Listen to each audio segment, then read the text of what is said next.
Abram suas Bíblias, por favor, em Efésios capítulo 1, versículo 7. Efésios 1, versículo 7. Se a pessoa do seu lado não tiver o texto, ofereça para que ela também possa ler. Quer seja no seu celular ou na Bíblia impressa, mas ofereça para que ela também tenha a opção.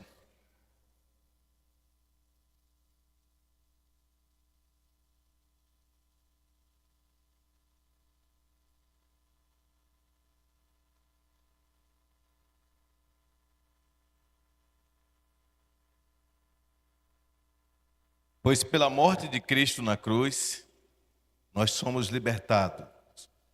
Isto é, os nossos pecados são perdoados. Amém? Aqui numa outra versão diz: nele temos a redenção por meio de seu sangue, o perdão dos pecados, de acordo com as riquezas da graça de Deus. Quando Deus criou o homem,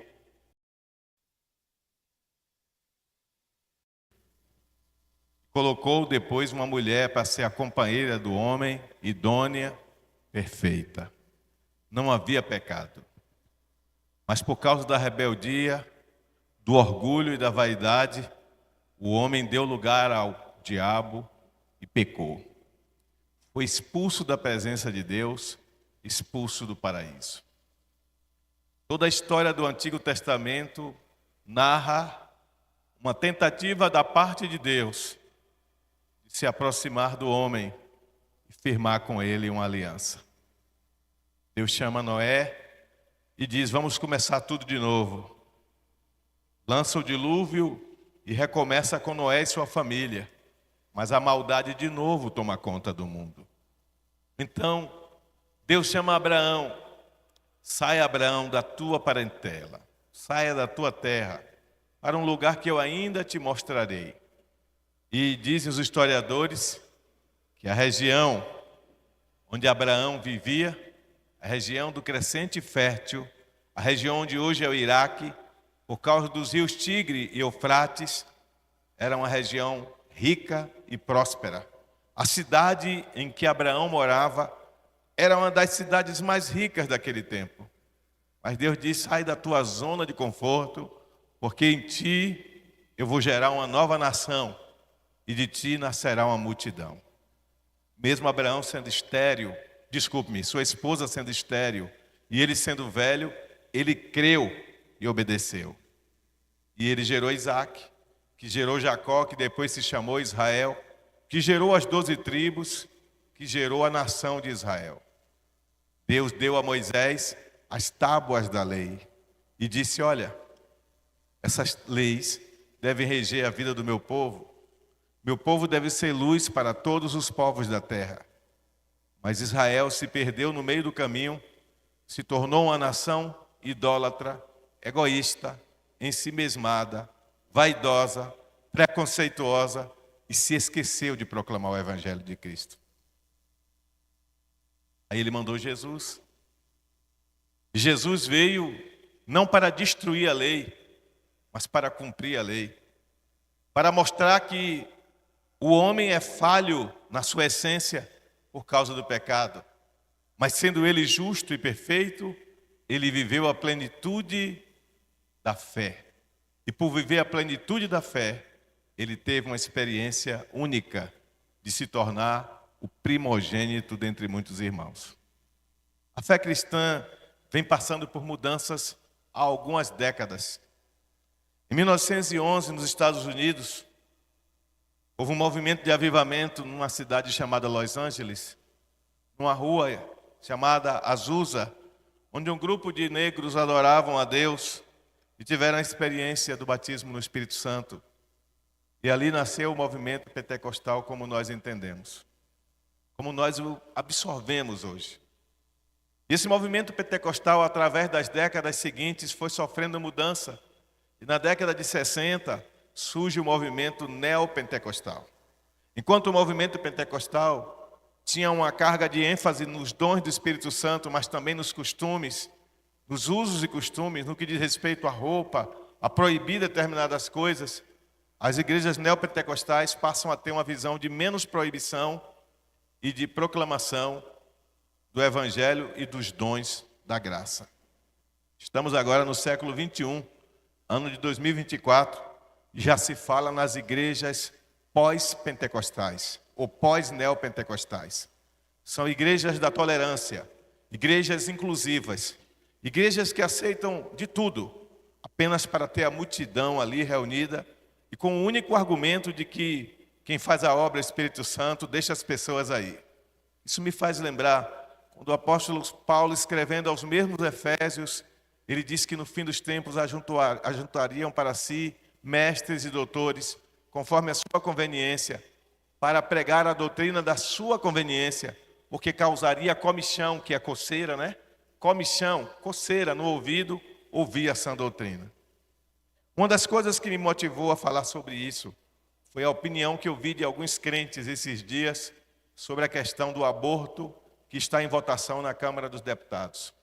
Estão chamando a proposta de preservação da vida, a proposta pró-vida, estão dizendo que é um retrocesso, que é pauta bolsonarista e que os evangélicos são os grandes responsáveis, junto com os católicos conservadores, por esse atraso. Que o corpo é da mulher e ela tem todo o direito sobre o seu corpo. De fato, a mulher tem todo o direito sobre o seu corpo. Isso tem que ser defendido e preservado. Mas eu faço uma pergunta: e a criança que está no ventre? Ela não tem direitos? Só porque ela não nasceu ainda? Nós somos crentes em Jesus Cristo ou nós somos somente religiosos? A diferença entre o crente em Jesus Cristo verdadeiro e o só religioso é que o religioso vive para a aparência, para o ritual da religiosidade. Mas o crente verdadeiramente nascido de novo e gerado em Cristo Jesus, ele procura viver pela palavra. E eu lhes digo, viver pela palavra no mundo de hoje vai gerar rejeição. Viver pela palavra no mundo de hoje vai gerar cancelamento. Você que tem redes virtuais, você sabe muito bem do que eu estou falando. Vai gerar crítica, vai gerar perseguição, vai gerar patrulhamento, vai gerar oposição. A grande pergunta é, de que lado nós vamos ficar? Então eu escolhi repregar. Repregar é uma palavra que não existe, eu estou inventando agora. Pregar de novo uma mensagem que eu preguei aqui há alguns anos. Essa mensagem está publicada no meu blog desde o ano de 2015. Foi o ano em que eu preguei essa mensagem pela última vez. Eu decidi pregá-la novamente com algumas pequenas modificações. Eu gostaria de pedir a atenção de todos, eu pretendo não demorar, mas eu vou mandar para vocês no grupo da igreja o esboço e o link. Eu gostaria que vocês pesquisassem na Bíblia a fundo tudo o que eu vou falar e tirassem as suas próprias conclusões. Que vocês se tornem crentes bereanos. Bereanos vem de Bereia. Bereia era uma cidade que existia na época do apóstolo Paulo. Diz a Bíblia que quando Paulo chegou em Tessalônica, ele foi escorraçado. Era uma grande cidade grega. Mas quando ele chegou em Bereia, ele foi acolhido. E os bereanos ouviram tudo que Paulo ensinou. E ao invés de rechaçá-lo, de criticá-lo, eles, depois que ouviram Paulo, foram verificar nas Escrituras se o que Paulo falou era verdade. E quando viram nas Escrituras que tudo que Paulo pregou era verdade, eles creram. O crente verdadeiro ele tem que ser bereano. Ele tem que ouvir a pregação na igreja e depois ele tirar um tempo em casa para refletir. Como nossas transmissões ficam na plataforma do YouTube, você pode ouvi-la quantas vezes quiser. E o título da mensagem de hoje é o mesmo título que eu usei em 2015 quando preguei essa mensagem. A graça, o evangelho da graça barata versus o evangelho da cruz de Cristo. Você pode repetir? O evangelho da graça barata versus o evangelho da cruz de Cristo. Quando Jesus morreu na cruz, aconteceu um divisor de águas tão poderoso que a história da humanidade no Ocidente é dividida em antes de Cristo e depois de Cristo. Cristo, quando morre na cruz, ele estava cumprindo uma lei divina que se compromete em trazer a redenção ao homem. Assim como eu sempre repito, para que todos entendam, que existem leis que são leis da física. Por exemplo, a lei da física diz que aqui é um corpo, essa chave é um corpo. Eu jogo para cima, ela vai cair. Ela não caiu no chão porque um outro corpo se interpôs, que foi a minha mão. Mas se eu não segurar, ela vai cair. Porque nós estamos regidos pela lei da gravidade. Eu gostaria que vocês se concentrassem na pregação e rissem menos. Estou falando uma coisa muito séria. Hoje, a cultura das igrejas é a cultura do culto de espetáculo. Eu não sou adepto disso, eu sou adepto da proclamação da palavra. Então, por favor, preste atenção.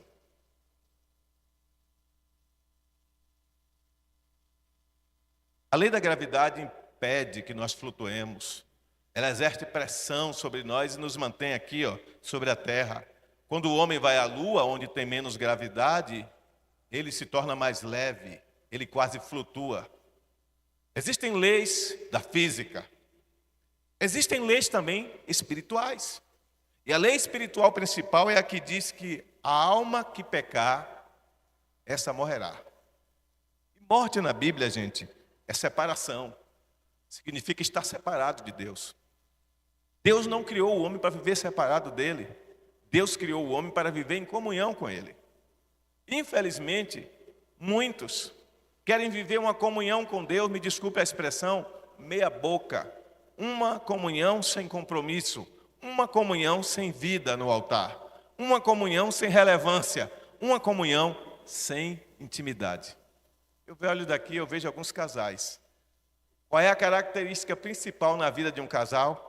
A intimidade. Eu não estou falando só da intimidade sexual. Eu estou falando da intimidade em todos os níveis. Na frente um do outro, nós não precisamos usar máscara.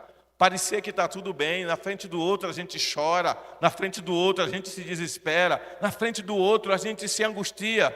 O ambiente familiar é o ambiente mais íntimo, é onde a gente conhece o outro mais de perto. E quando você tem uma relação com o Senhor, que é uma relação de intimidade, você permite que Ele saiba de fato como você está. E você não precisa mascarar a sua fé com uma falsa religiosidade. O Evangelho da Graça Barata é o Evangelho que pressupõe que nós temos que produzir mecanismos, modus operandi, meios de comportamento para que sejamos aceitos. A graça ficou barata quando a mudança da mente do homem mudou para o relativismo ético. O que é relativismo ético? Eu tenho falado muito sobre isso. Diziam que isso aqui é pecado, mas na minha opinião, isso depende muito do ponto de vista de cada um, não é verdade? Cada pessoa tem sua cabeça, cada pessoa tem seu mundo, cada pessoa tem sua maneira de ver. Então, aquilo que é verdade para você não precisa ser verdade para mim.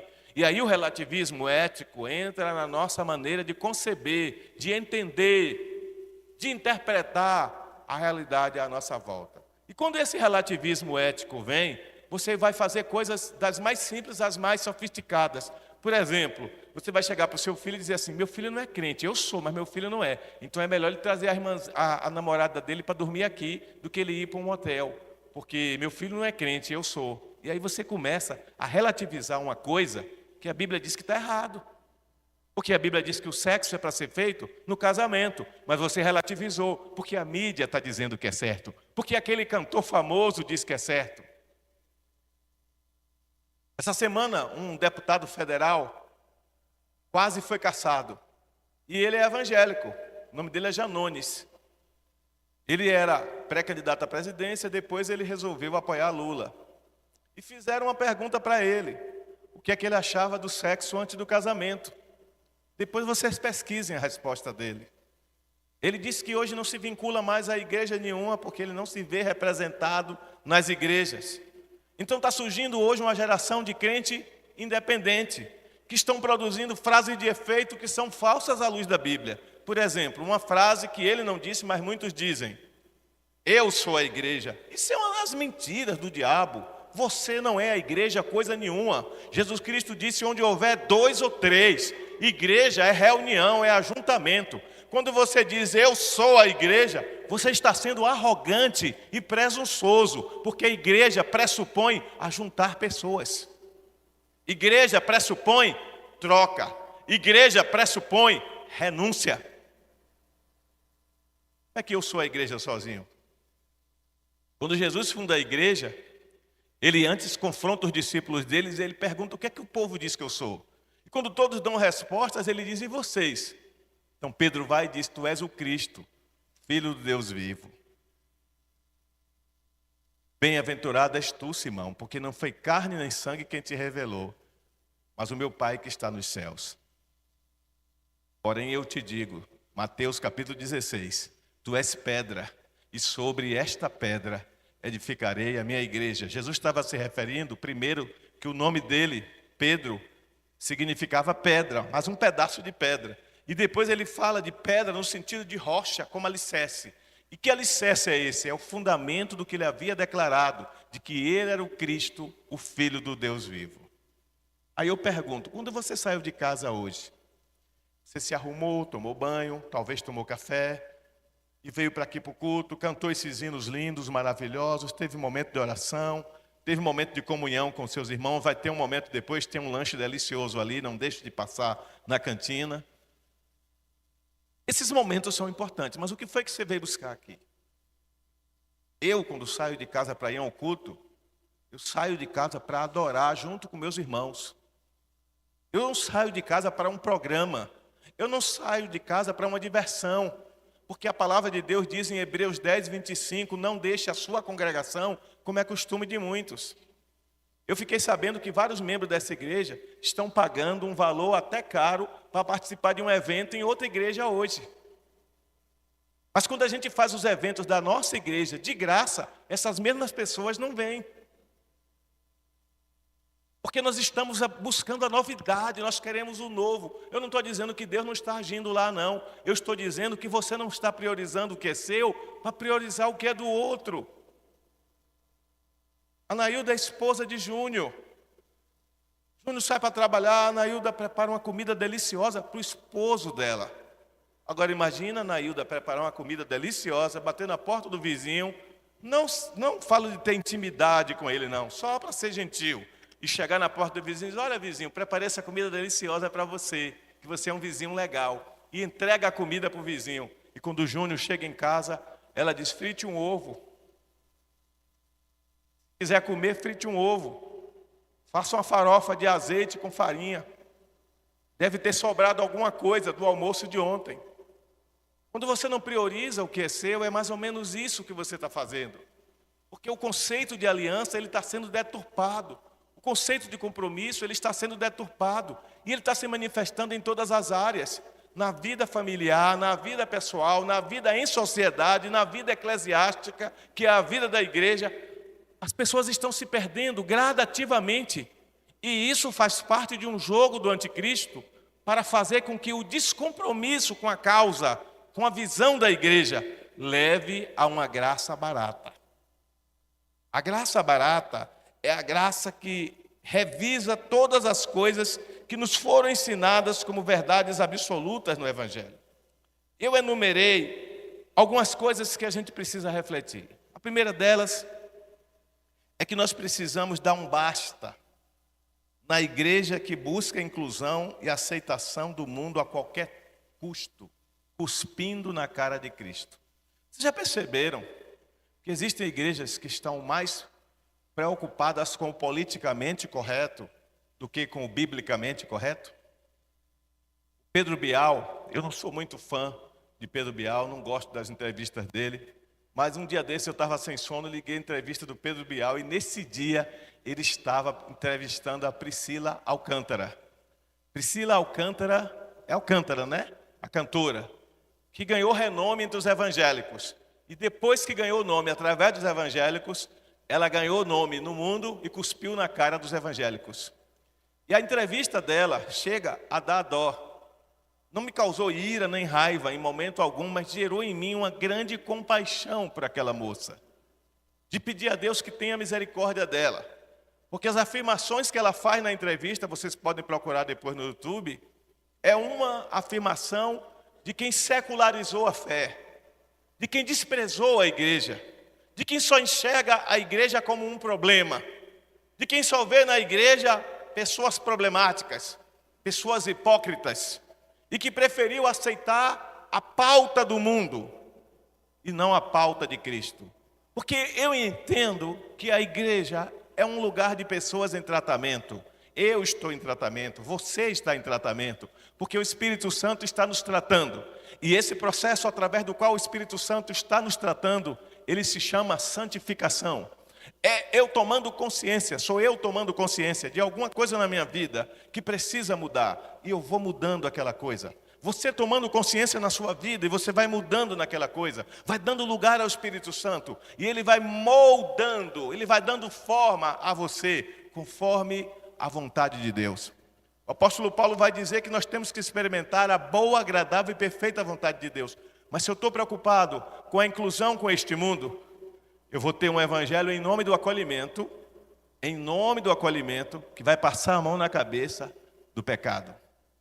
Gente, acolher o pecador é dever da igreja, é missão da igreja. Pode dizer amém? Mas acolher o pecador pressupõe tratar o pecado.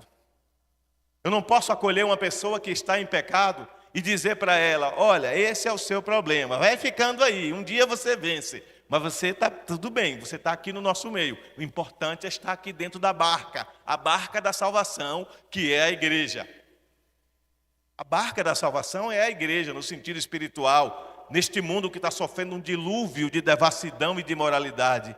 Mas não significa que dentro dessa barca todos estão perfeitos. Tanto isso é verdade, que a Bíblia diz que o Senhor Jesus naquele dia dirá, afastai-vos de mim. E muitos dirão, mas em teu nome adoramos, cultuamos, expulsamos demônios, fizemos maravilhas, curamos enfermos, falamos em língua, profetizamos. E ele dirá, eu não vos conheço. A igreja da inclusão é a igreja do aceita tudo, do abraça a todos. Mas a igreja de Cristo é a igreja que ele vai dizer a alguns, vinde benditos do meu Pai, e a outros ele vai dizer, afastai-vos malditos. E isso é uma coisa difícil de engolir, numa igreja que tem o discurso da inclusão, pela não confrontação do pecado. Eu vou repetir para ficar claro, a igreja tem que ser inclusiva no sentido de abrir a porta para que todos entrem para ouvir a palavra. Amém? Mas a igreja não pode ser inclusiva no sentido de fingir que não tem pecado e não confrontá-lo. É dever da igreja confrontar em amor, porém com firmeza. Um pai e uma mãe que tem um filho. O filho começa a andar em má companhia. Você que é jovem, adolescente, nós não gostamos de levar bronca dos nossos pais. Não é verdade? Maduro, mais vivido, eles querem o nosso bem. A gente começa a andar em má companhia.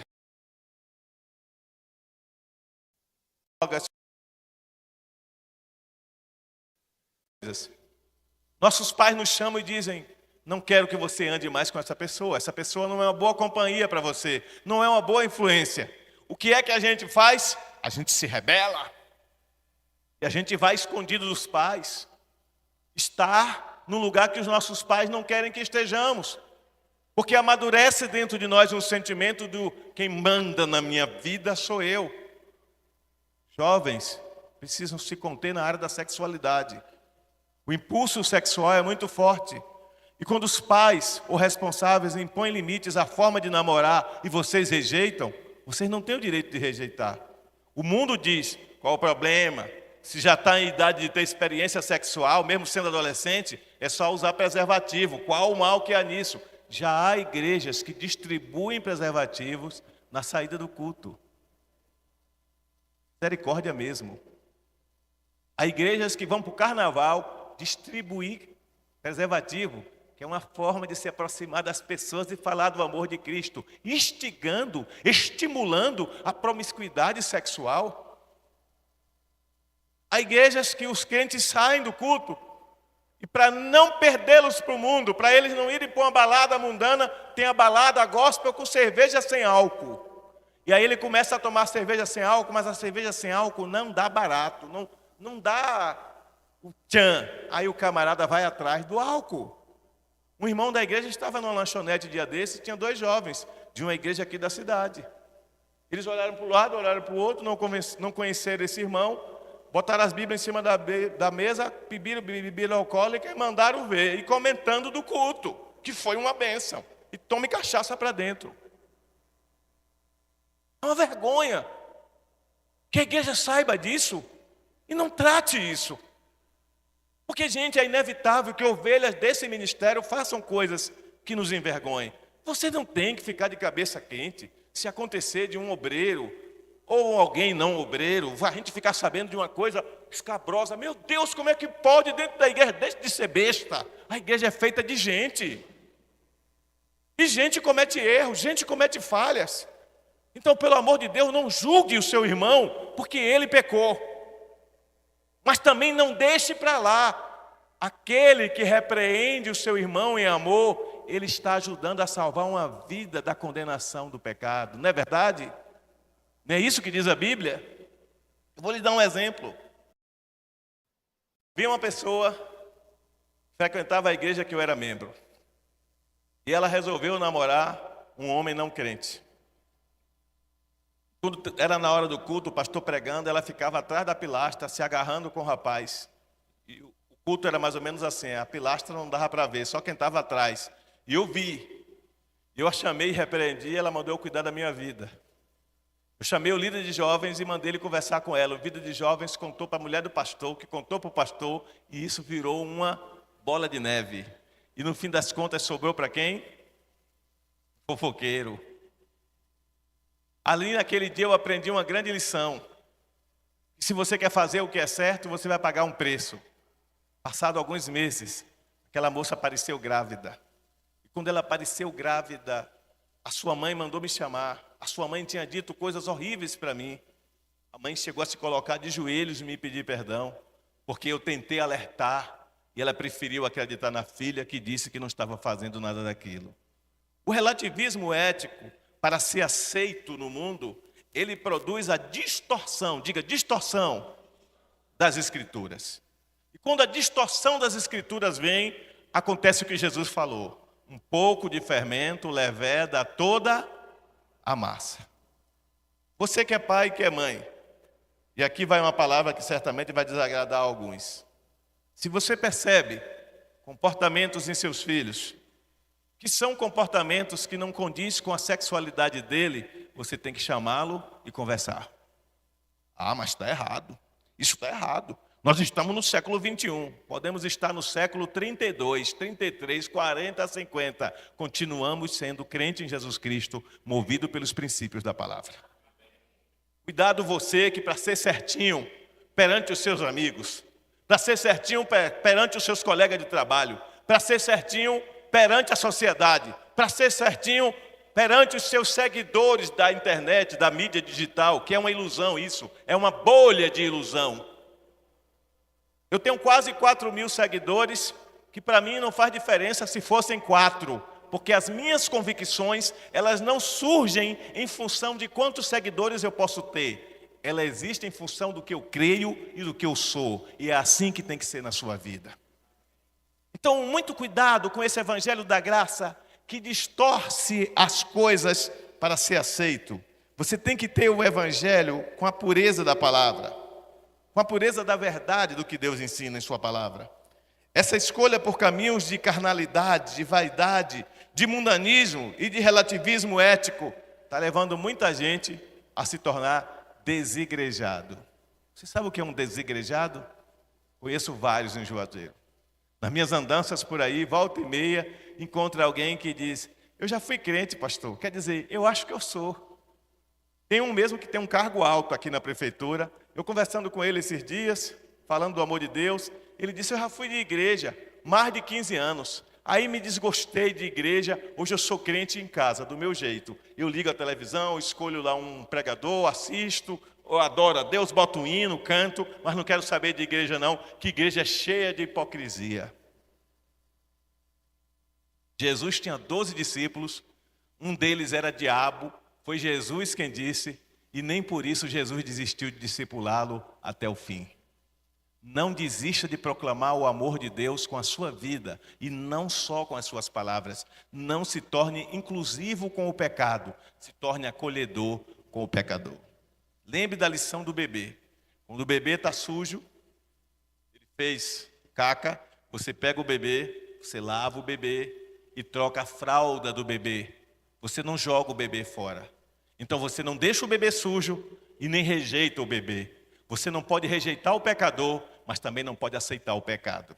A nossa luta não é contra o pecador, é contra o pecado, porque nós somos servos de Jesus Cristo. Eu posso ouvir um amém? Mas existe uma outra coisa além dessa que devemos prestar bastante atenção. E eu chamo vocês a atenção para isso. Chega do evangelho barato e conveniente, produzido unicamente para gerar pessoas que contribuam financeiramente e mantenham o ministério. Anos atrás, entrou um homem aqui na igreja, tinha deixado a sua esposa, estava vivendo com a outra pessoa. Ele era um homem bem-sucedido, rico, na verdade, rico. E ele ficou aqui vindo aos cultos. E quando a gente estava sem telhado ainda, ele virou para mim e disse assim: por que é que a igreja está sem telhado? Eu disse: porque ainda não juntamos dinheiro para comprar todo o material para o telhado. Ele disse: eu vou dar o que falta. Aí eu disse: então fale com o irmão Neto, que hoje é o nosso pastor na nossa igreja do Alto da Aliança. Ele falou com o pastor Neto e ele deu ao pastor Neto o que faltava, e o pastor Neto comprou e terminamos o telhado. Passados uns dias ele veio me perguntar como é que ele fazia para ele se tornar membro da igreja. E eu disse: primeiro conserte a sua vida. E ele nunca mais andou aqui. Mas ele foi para uma determinada igreja, onde receberam ele com toda alegria e fizeram de conta que a vida dele estava 100%. Sempre vai existir alguém que vai medir o outro pela influência que ele tem na sociedade, pelo dinheiro que ele tem, pelo quanto ele pode contribuir, pelo prestígio que a igreja pode ganhar com a sua presença. Olha, gente, isso é tão sem importância, que a Bíblia diz que no capítulo 5, aliás, no capítulo 3 do Evangelho de João, que Jesus foi procurado às escondidas de noite por um homem poderoso, membro do Sinédrio, chamado Nicodemos. A Bíblia diz que esse homem poderoso, chamado Nicodemos, foi ter com Jesus de noite, porque ele não queria ser visto de dia. E a Bíblia diz que ele perguntou coisas importantes a Jesus, mas Jesus não bajulou ele. Quando você lê o capítulo 3 do Evangelho de João, você vê que Jesus não bajulou Nicodemos. Jesus disse: importa-vos nascer de novo. Se você não nascer de novo, você não verá o reino dos céus. O mesmo aconteceu com o apóstolo Paulo, aquele grande servo de Deus, quando um homem poderoso ofereceu muito dinheiro a ele, um tal de Simão, para obter o poder espiritual de expulsar demônios. E a Bíblia diz que Paulo repreendeu. Ele estava tentando comprar o poder de Deus. Está cheio de gente que quer comprar prestígio dentro da igreja. O capítulo 5 do livro de Atos, isso que eu estou falando é muito forte. O capítulo 5 do livro de Atos diz que Barnabé vendeu tudo que tinha e deu para a igreja. Porque a igreja de Jerusalém estava passando fome, havia fome em Jerusalém. E ele ajudou a igreja dando tudo que tinha, porque Deus colocou no coração. Eu não vou pedir que ninguém aqui dê tudo que tem. Mas se você sentir no coração de doar algo seu, foi Deus que colocou em seu coração, o que é que a Bíblia diz sobre isso?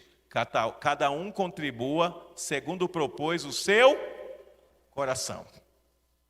E aí o apóstolo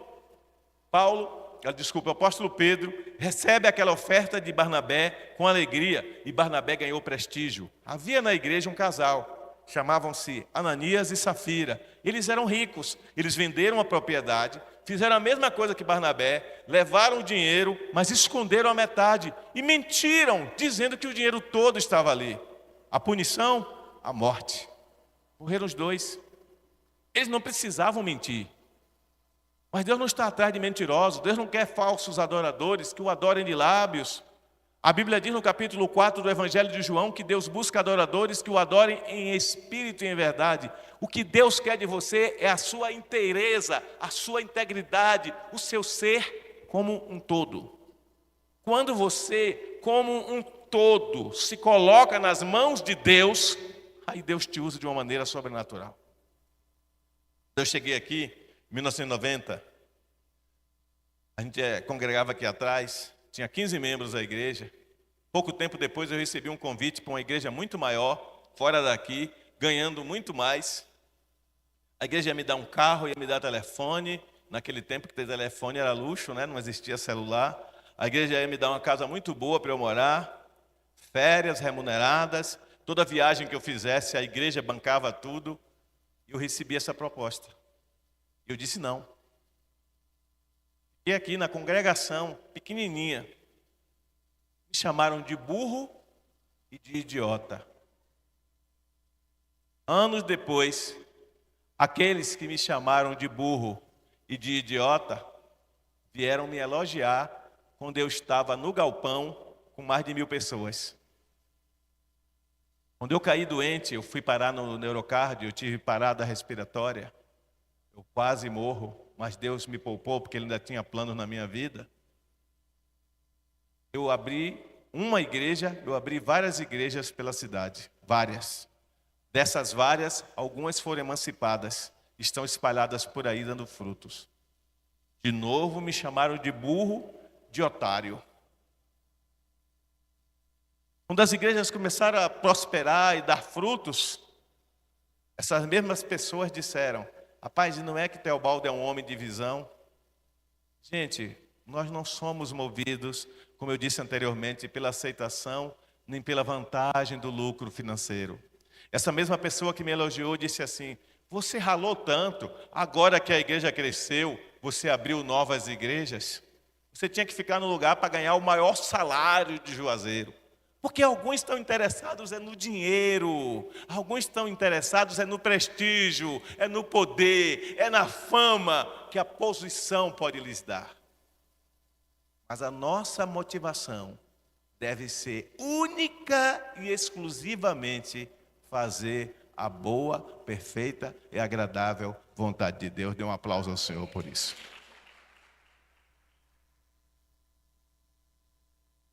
Outros dizem: por que o Senhor não muda a abordagem? Por que o Senhor não faz assim, assado na igreja? Por que não muda tal coisa na igreja? Por que o Senhor não sai daqui e não aluga um galpão bem grande, como o Senhor fez da outra vez? Para os que estão visitando a igreja, nossa igreja aqui tinha 3 cultos. Nós tivemos que alugar um galpão bem grande. Depois, ao invés de um culto num galpão, nós espalhamos igrejas pela cidade.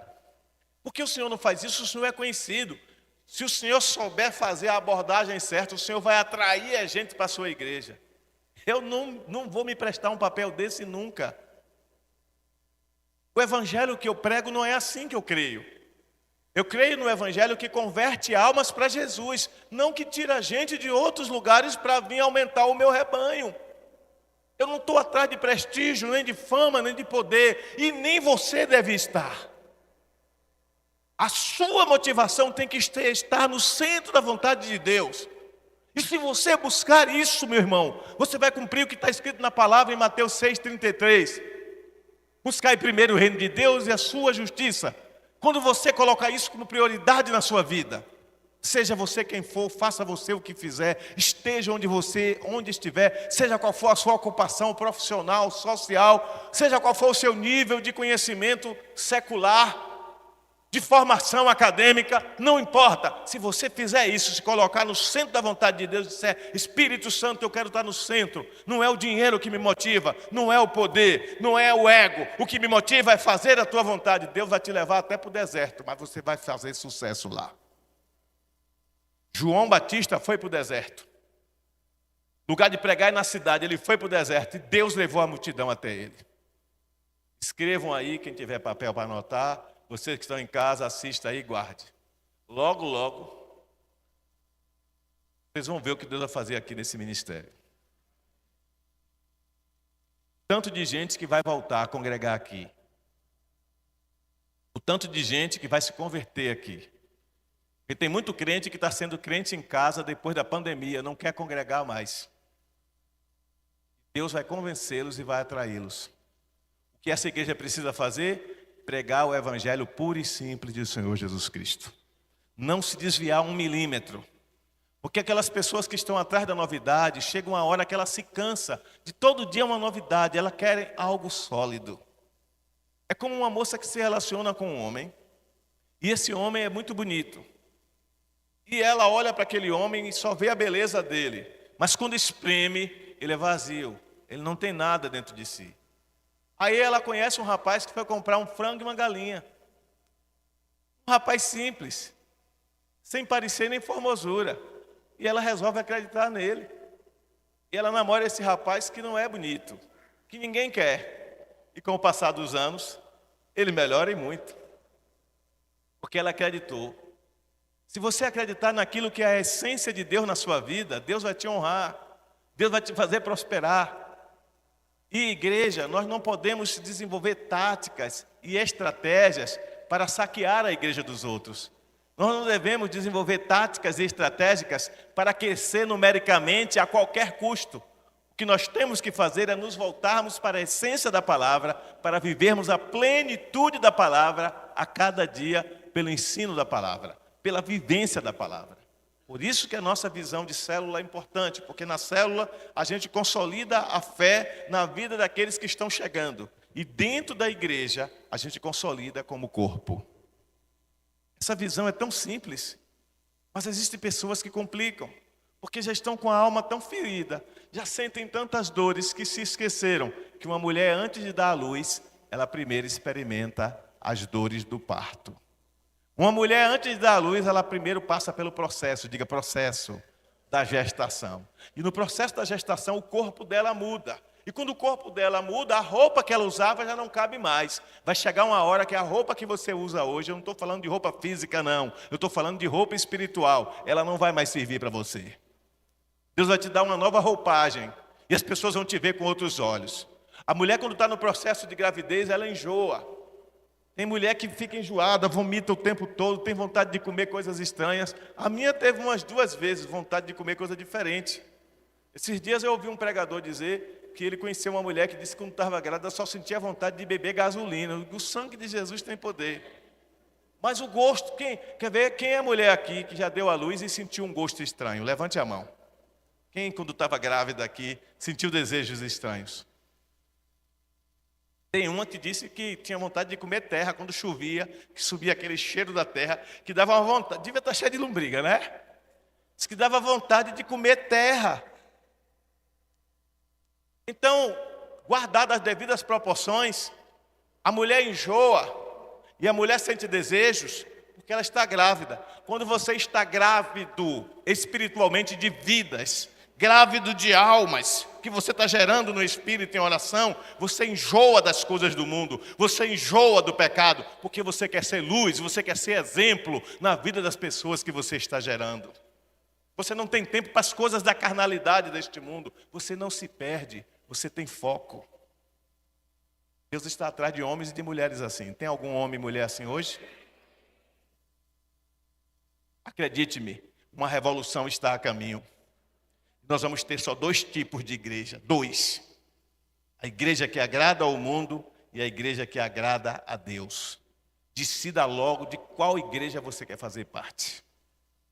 Mas não ficamos aí, estou concluindo. Além desses aspectos que eu coloquei, eu acrescento um terceiro aspecto. Chega dos ministérios pseudos, pseudo quer dizer falso, pseudo-santos, chamados de ministério de referência de santidade e de pureza, mas que para sobreviver, eles fingem ser o que não são, só visam influir sobre outras igrejas. Existia um ministério famoso aqui no Brasil, o pastor Adilson, quando eu falar vai saber, ele dizia o seguinte: Deus falou comigo. Quando ele dizia Deus falou comigo, o povo parava. E profetizaram tantas coisas, inclusive lá em Porto Seguro. Acho que você já sabe de quem eu estou falando. Quando foi um belo dia, ele e o companheiro dele de ministério vieram a público dizer que a maior parte das profecias eram mentirosas. Lembra disso? Houve uma época que Rebecca Brown, só se falava de Rebecca Brown. Libertação é com Rebecca Brown. E que eu li um livro de Rebecca Brown, porque o pastor pregava uma coisa não tinha valor nenhum, porque Rebecca Brown falou. E os livros de Rebecca Brown vendiam igual a água, até que descobriram a verdade sobre quem de fato era Rebecca Brown. Você tem um pastor que te doutrina, que te acompanha, que ora por você, que te aconselha. Mas aquele famosão da internet que tem 800 mil seguidores, ele é o cara. Você viu o que fulano falou hoje? O que foi? Ele disse que se o crente, quando acordar de manhã, bater o pé firme no chão 3 vezes, o dia dele será maravilhoso. A partir de hoje, todo dia eu vou acordar e bater o pé firme no chão 3 vezes, porque foi ele que disse. Deixa de ser besta. Tem outros que querem medir a santidade pelo tom de voz. Uns falam assim, ó. Graça e paz, irmãos, porque Jesus... Outro irmão, socorro, socorro. Tem uns que mudam até o modo de falar. Lembra daquele lá de Petrolina? Aí tinha que ter um para interpretar o que ele falava. Gente, eu sou formado em psicanálise. Muitas vezes isso é técnica de manipulação de massa. Porque quando Deus quer fazer a obra, Ele faz, seja através de quem for, sem esses artifícios. Um missionário me contou que ele esteve na África durante alguns anos fazendo missões. Ele disse que uma vez em Moçambique, ele estava numa reunião, que ele conseguiu reunir centenas de pessoas numa choupana, que era um lugar de reunião, feita de palha. Pregou, pregou, pregou. Quando ele terminou, aquele povo todo atento, ele disse, hoje vai ter muita conversão. Quando ele perguntou quem queria aceitar Jesus, ninguém. Ninguém. Aí no meio da multidão, um irmãozinho que já era crente começou a assobiar um hino. Quando o irmãozinho começou a assobiar o hino, todo mundo foi tomado de um quebrantamento e o povo começou a ir à frente aceitando a Jesus. Esses não foram chamados, foram literalmente assobiados. O que é que diferencia? É que naquele assobio, por certo, havia um homem com unção. Quando um homem ou uma mulher se coloca na disposição do Espírito Santo e se torna um homem ou uma mulher de unção, ele não é um pseudo-santo. Porque santo quer dizer, pseudo de novo, explicando, quer dizer falso. Santo é aquele que se separa do pecado. A Bíblia diz que havia 5 grupos de judeus. E um desses 5 grupos de judeus eram os essênios, que se sentiam tão santos, que nem viviam em sociedade, moravam nas cavernas, isolado de todo mundo. Está cheio de crente assim, que acha que para ele ser santo, ele tem que viver distante das pessoas, ele não pode se aproximar, porque ele é puro demais, ele é perfeito demais. Quando Jesus teve a visão do Monte da Transfiguração, gerou o Monte da Transfiguração com Moisés e Elias, a Bíblia diz que Pedro ficou tão perdido que não sabia o que dizer, e disse, vamos fazer uma barraca para ti, uma para Elias e uma para Moisés. E Jesus disse, não. Tradução na linguagem popular, o lugar de batalha é lá embaixo, é no vale. É no vale que eu luto todos os dias, eu e você, sendo tentados, sendo levados como ovelhas para a morte, mas permanecendo firmes e constantes, sempre abundantes na obra do Senhor, sabendo que o nosso trabalho não é vão no Senhor. Eu posso ouvir um amém? Que tipo de crente eu serei se eu me deixar levar por uma religiosidade de aparência? Uma religiosidade que segue a um sistema de crença em que eu tenho que fingir ser algo que eu não sou na frente dos meus irmãos. Certo cantor famoso aqui no Nordeste, já esteve em Juazeiro algumas vezes, foi cantar em Recife. Chegando lá em Recife, ele procurou um bar de periferia, sentou e pediu uma garrafa de uísque. Isso não é mentira não, viu gente? Não é mentira não, isso é verdade, diante de Deus. Quando ele pediu a garrafa de uísque, a moça veio, a garçonete, e disse, o senhor deseja mais alguma coisa? Ele disse, sim, seu telefone e a hora que você sai do trabalho. Ela disse, interessante, pastor fulano de tal. Ele é pastor. Minha mãe, ela é da igreja que o senhor cantou e que o senhor falou ontem.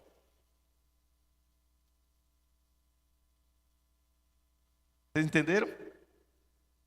Ele cantou e pregou na igreja da mãe dela. Ele nunca na vida imaginava isso. Ele levantou, jogou o dinheiro na mesa e foi embora. Anos se passaram, esse mesmo cantor e pregador foi cantar em Belo Horizonte. Dalva sabe de quem é que eu estou falando. E quando chegou lá, deu em cima de uma outra cantora também evangélica casada. Mas quando ele está cantando e se apresentando, oh glória! parece que tem uma comida no dente.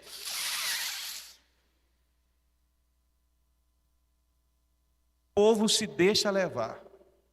Sabe qual é o espírito? Sabe qual é o espírito? Não. Sabe qual é o dom que a igreja deve pedir mais? Discernimento de espírito. Porque está cheio de farsantes, se passando por homens e mulheres de Deus, querendo encher o próprio ventre, manipular e enganar a multidão. Há outros que se infiltram na igreja com fins de sedução. Quando a gente estava no galpão, apareceu um rapaz de boa aparência, jovem, uma pessoa, pela misericórdia de Deus, me advertiu, disse, olha, andava na Assembleia, foi descoberto, agora está andando aqui. Um dos maiores sedutores de menina virgem de Juazeiro. Quando ele descobre que uma menina nunca teve experiência, ele gruda, porque ele quer seduzir. Ele disse, é filho do cão, deixe comigo. Chamei uns irmãos, disse, rodeia esse abençoado aí. E fui e disse, olha, a gente já sabe a sua fama, a gente já sabe quem você é, e nós não vamos lhe dar trégua, não. A igreja é alvo de todo tipo de ataque, dos falsos santos. Uns querem se parecer santos pela roupa que usa, pelo modo como corta o cabelo, pelo modo como anda e carrega a Bíblia. E tem uns que carregam a Bíblia assim, ó, e acham que essa é a forma certa de carregar a Bíblia. Outros carregam a Bíblia aqui. Outros nem Bíblia carrega mais, é no celular. Mas tem também os metrosexuais gospel. Metrosexual é aquele indivíduo que ele está preocupado com a sobrancelha dele, ele está preocupado em tirar aqui esse fio que está a mais, ele está preocupado em usar um produto porque a pele dele, ele tem que até se maquiar se for preciso. Um exemplo de metrosexual era o jogador Cristiano Ronaldo, que quando ele olhava no estádio, que a imagem dele aparecia, ele... Mas ele é um cara mundano, e dentro da igreja está cheio disso. E o que dizer das roupas? Porque assim como é santo aquele que te chamou, sede também santo em toda a vossa maneira de viver. A gente vai ter que começar a chamar algumas pessoas em off, para não expor, para não envergonhar. Existem roupas que assentam em A, mas não assentam em B, porque você é templo do Espírito Santo. Ah, mas eu só uso saia. Que tipo de saia? O senhor está impondo doutrina de modos e costumes? Não. Eu estou querendo varrer a sensualidade de dentro da igreja. Existe um tipo de calça que o rapaz tem que pensar 2 vezes antes de vestir. A moça também. Porque a igreja não é academia, não. Inclusive, na academia, a mulher crente e o homem crente que se dá o respeito, certos tipos de roupa ele nem usa. Ah, mas é a moda da academia, mas não é a sua moda, porque você é crente lavado e remido no sangue do Cordeiro. Essas coisas não se mudam somente com regrinhas, não. Essa coisa não se muda impondo, não. Essa coisa não se muda disciplinando, não. Essa coisa se muda com o ensino da palavra, oração e jejum. Porque não me enganem, há um espírito que age por trás disso tudo. Um espírito de sensualidade que quer destruir a moralidade e a vida dos crentes. Mas nós vamos vencer tudo isso em nome de Jesus. Chamado para pregar numa determinada igreja, há um tempo atrás. Aí eu estou nessa igreja pregando. Fiz uma viagem, não foi aqui não. Estou eu pregando e uma moça muito bonita. Depois eu descobri que era casada, que o cara que estava do lado dela era o esposo dela. Os 2 crentes da igreja. Ela vestida com uma roupa que mais da metade do seio dela estava de fora. Ela com as pernas cruzadas, que eu vi o que não... Eu preguei o tempo todo olhando assim, ó. Não mexeu comigo, não, como eu. Me constrangeu. Quando estou indo para a casa de Deus, eu vou vestir a minha melhor roupa, porque eu não quero chamar a atenção para o meu corpo, para a minha sensualidade. A sensualidade do homem é para a sua esposa, e a da esposa para o seu homem. Mas tudo está relativizado. E aí o pseudo santo, porque Deus não está olhando para a minha roupa, Deus está olhando para o meu coração, Deus está olhando para você todo. Não sabeis vós que sois templo do Espírito Santo de Deus, e que Ele habita em vós, e que se alguém destruir o santuário de Deus, Deus o destruirá? Por que não se prega mais isso? Porque não se quer perder a ovelha. Há um tempo atrás, não, já tem bastante anos, uma irmã só vinha para a igreja com roupa transparente. Pedi à pastora Jussara, que ainda não era pastora, que chamasse a irmã e conversasse. Jussara chamou no corredor. Foi a última vez que ela veio na igreja. Dias depois ficamos sabendo que ela foi para uma igreja pentecostal e passou a usar saia.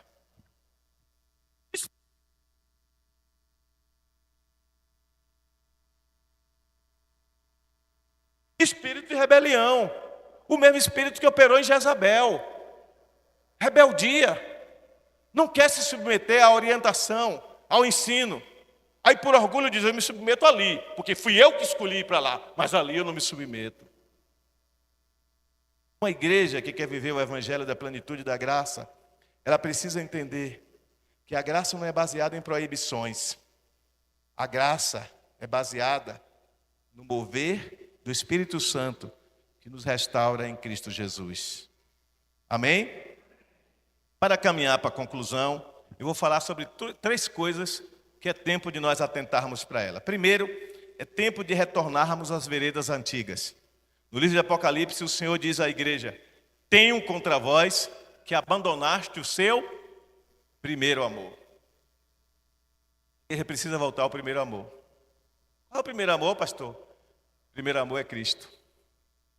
O primeiro amor é não fazer nada que desagrade ao Senhor. O primeiro amor é dizer que eu sou humano e que a minha carne não vai se converter nunca. Minha carne não vai se converter nunca. Minha carne vai ter desejos, vai ter vontades que eu não vou poder evitar que elas existam. Mas eu submeto à vontade do meu corpo à vontade de Cristo. Retornar às veredas antigas também é retornar aos princípios da palavra. É transformar a Bíblia como sua regra de fé e prática. A Bíblia é a minha referência. Eu vivo o que a palavra diz. Porque eu sou o que a Bíblia diz.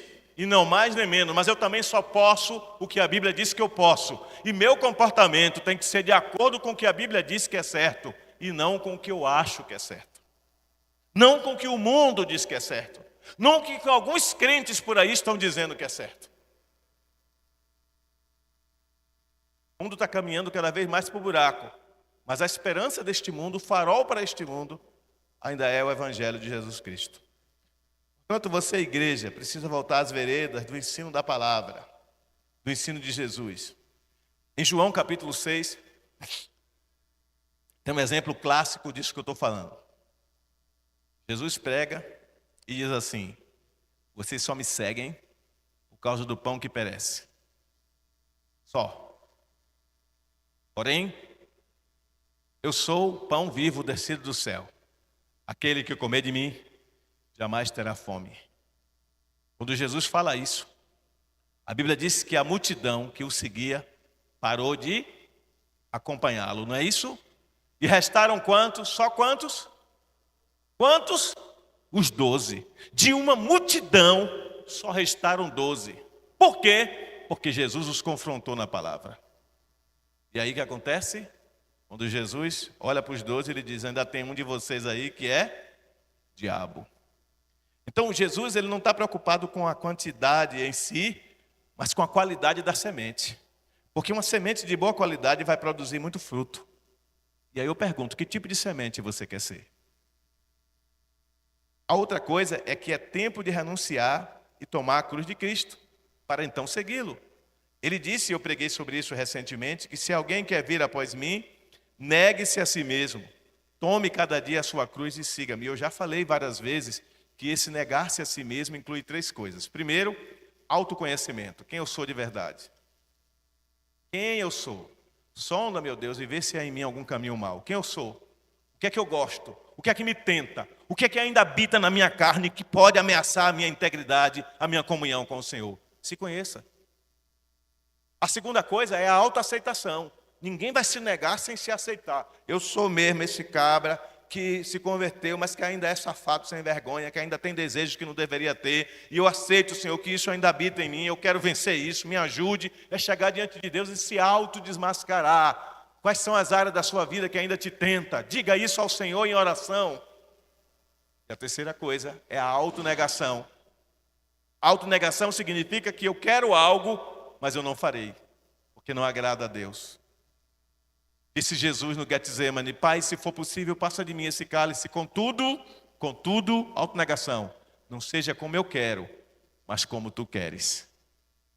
Se você não tiver essa postura diária, diga diária, diária, você não vai ser crente. Você vai ser só um religioso. Porque no seu emprego você vai ser desafiado a tomar atitudes como crente. Na sua faculdade, tomar atitudes como crente. Nos seus relacionamentos, sejam eles quais forem, romântico, amoroso, de amizade, de família, tomar atitude de crente. Na sua vida pessoal, atitude de crente. O que você faz ou deixa de fazer é uma escolha sua. Mas se você é crente em Jesus Cristo, o crivo é o crivo de Cristo. O que é crivo, pastor? São os furos da peneira. Você tem que passar na peneira da palavra. Se não passar na peneira da palavra, não serve para você. E concluindo, digam, finalmente, né? Concluindo, é tempo de viver a plenitude da santidade, insurgindo-se contra a corrupção. O santo não é alguém que não vai pecar, gente. O santo não é alguém que não vai cometer erros. O santo não é alguém que não vai desejar coisas que não convêm a um servo de Deus.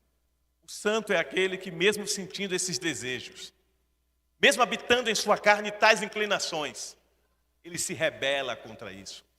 Todo crente santo é um insurgente, diga insurgente. É um insurgente, é um rebelde, mas não é um rebelde contra Deus, é um rebelde contra si mesmo, contra os impulsos da sua carne. O apóstolo Paulo disse, jovens, o bem que eu quero fazer eu não faço, mas o mal que eu não quero, este eu faço. E sabe o que Paulo disse? Eu esmurro meu próprio corpo para submetê-lo à vontade de Cristo. Eu quero abreviar essa palavra, concluindo, dizendo o seguinte. Eu estou diante de uma igreja abençoada e maravilhosa. De homens e de mulheres jovens e maduros que querem fazer a diferença. E nós vamos fazer a diferença. Mas a partir de hoje comece a perguntar ao Espírito Santo se o que você está fazendo e o modo como você está vivendo é segundo a vontade de Deus. Que Deus nos ajude e nos abençoe. Amém?